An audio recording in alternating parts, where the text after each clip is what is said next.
Écoute, chaque fois que Dieu se tait, prends garde à la voix que tu entends. Chaque fois que Dieu se tait, prends garde à la voix que tu entends. Parce que lorsque ton désespoir d'entendre et de recevoir la volonté de Dieu atteint son paroxysme, Satan viendra s'immiscer dans ce moment et apparaître comme un ange de lumière.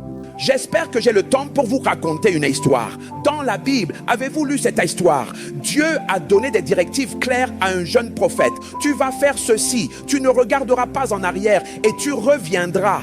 Ne tourne pas à gauche et à droite. Et un vieux prophète l'a interpellé. Permettez-moi de vous dire ceci. Je respecte les pères de la foi et je respecte... Vous connaissez mon respect pour le corps du Christ. Je suis un fervent défenseur de l'honneur. Mais puis-je vous dire, quand il s'agit des mystères de cette vie et de votre destinée, parfois il faut être prudent. L'expérience peut s'avérer destructrice. Il y a beaucoup de choses que des personnes sincères vous diront, mais qui sont incompatibles avec le plan de Dieu pour votre vie. Cela ne signifie pas que ces personnes ont tort. Ces personnes sont juste très sincères.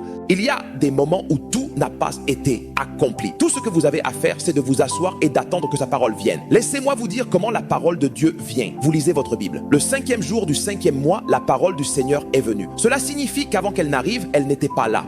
C'est là que l'endurance et la maturité d'un croyant sont mises à l'épreuve. Votre capacité à rester dans l'instruction de Dieu et à y demeurer, même quand pour vous l'instruction n'a pas de sens. Ne jouez pas avec ce facteur de paix dans votre cœur. Si ce facteur de paix n'est pas là dans votre cœur, soyez prudent. Il n'est pas là pour rien, je vous l'assure.